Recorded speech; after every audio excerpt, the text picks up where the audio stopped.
Hi viewers, నేను మీ doctor Prasad Tanneeru. Welcome to your favourite YouTube channel అసలు సంగతి.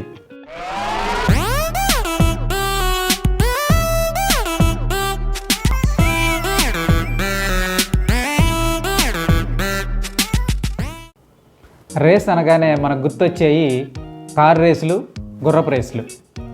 కారు రేసుల్లో కార్లు రైమంటూ దూసుకెళ్తుంటే, గుర్రపు రేసుల్లో గుర్రపు డెక్కల శబ్దాలతో గుర్రాలు పరిగెడుతూ ఉంటాయి. ఈ రెండు రేసులు మనం ఎంతో ఉత్సాహంగా, ఉల్లాసంగా ఆ విన్యాసాలను తిలకిస్తూ ఉంటాం.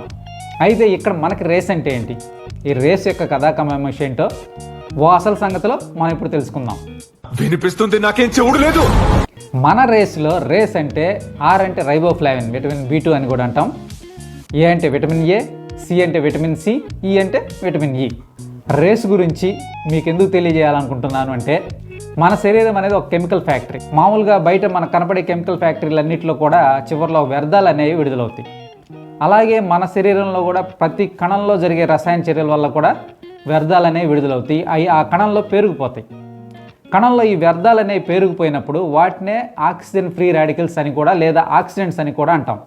ఇవి పేరుకుపోయినప్పుడు ఏం జరుగుతుందంటే, కణం యొక్క రసాయన చర్యలు కొంచెం నెమ్మదిస్తాయి. అలాగే వయసు కూడా మీద పడినట్టు అవుతుందన్నమాట. అంటే 40 ఏళ్ల కణం కూడా, అంటే మన శరీరం కూడా 50 ఏళ్ళ కనపడుతుంది. అయితే ఈ వ్యర్థాలని మనం కెమికల్స్తో మనుషులు క్లీన్ చేసి బయటపడేయడం, లేదా నిదానంగా వాటిని అన్నింటి సముద్రంలో కలిపేయడం లాగా చేస్తారు డీటాక్సిఫై చేసిన తర్వాత.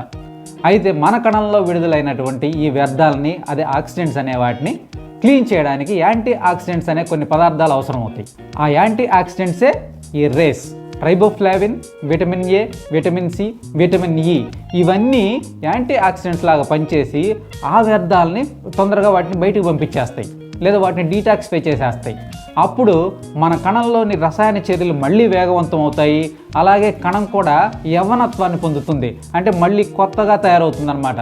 సో మనకి వయసు కూడా 50 ఏళ్ళకు కూడా 40 ఏళ్ల వయసులాగా కనపడేదానికి అవకాశం ఉందన్నమాట.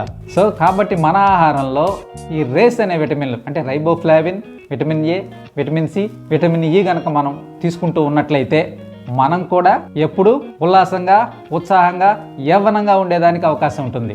అయితే మన ఆహారంలో ఇవన్నీ ఉండాలంటే ఇవి ఎక్కడ దొరికితే మనకు తెలియాలి. అంతేగా అంతేగా అంతేగా మీరే అడుగుతారు నన్ను, ఇంత చెప్పారు, ఉల్లాసంగా ఉండాలన్నారు, ఉత్సాహంగా ఉండాలన్నారు, యవ్వనంగా కూడా ఉండాలన్నారు, అంత బాగానే ఉంది, ఆహారంలో ఉండాలంటే ఎక్కడ దొరుకుతాయి, ఏ ఆహారంలో ఇవన్నీ దొరుకుతాయో మనం ఇప్పుడు తెలుసుకుందాం.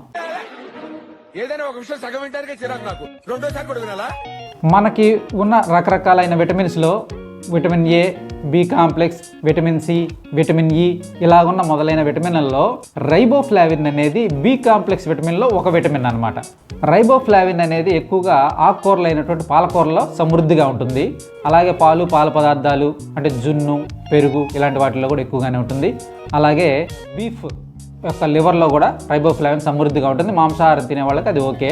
అదర్వైజ్ శాకాహారం ఎక్కువగా తీసుకునే వాళ్ళు ఆకుకూరలు ఎక్కువగా తినడం వల్ల, ఎస్పెషల్లీ పాలకూర ఎక్కువగా తింటే మంచిది.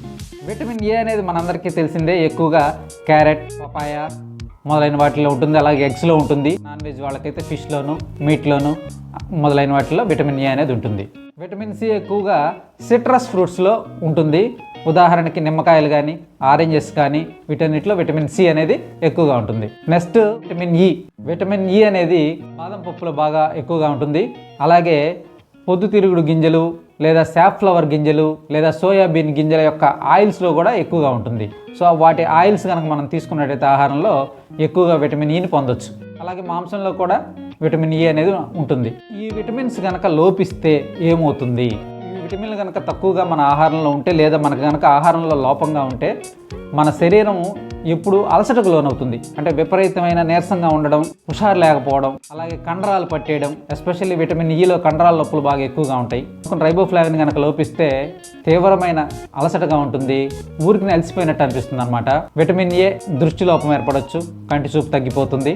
అలాగే విటమిన్ C లోపిస్తే స్కర్వీ అనే వ్యాధి వస్తుంది, అంటే చిగుళ్ళ నుంచి రక్తం కారడం, ఇలాంటివి ఉంటాయి అన్నమాట. సో ఈ విటమిన్లు రేస్ కనుక లోపిస్తే ఓవరాల్గా చెప్పాలి అనుకుంటే బాగా విపరీతమైన నీరసం, నిస్సత్తువ. అదే ఇవి కనుక మన ఆహారంలో ఉంటే హుషారు, ఉత్తేజం. అలాగే యవ్వనంగా కూడా ఉండొచ్చు. ఈ విటమిన్లు మన ఆహారంలో ఎందుకు తీసుకోవాలి, మందుల ద్వారా తీసుకోవడానికి నేను చెప్పట్లా, కానీ మందుల ద్వారా తీసుకోవాలంటే మితంగా తీసుకోవాలి. ఎందుకంటే విటమిన్ ఏ, డి లాంటి విటమిన్లు ఒక్కోసారి ఎక్కువైతే కూడా ఇబ్బందే. ఎక్కువైన దానివల్ల తలనొప్పి లాంటివి వస్తూ ఉంటాయి. కాబట్టి అవి ఎక్కువైతే మనకు నిజంగా తలనొప్పే. అందుకని వాటిని ఆహారంలో తీసుకోవడం వల్ల మనకి ఎక్కువగా ఏమన్నా ఉంటే అవి మన బాడీనే వాటిని యూరిన్ ద్వారా కానీ అట్లా బయటికి పంపించేస్తుంది. కాబట్టి ఇబ్బంది ఉండదు. ఏదన్నా మరీ ఎక్సెస్ ఉన్నా కానీ లివర్లో స్టోర్ అయి ఉంటుంది.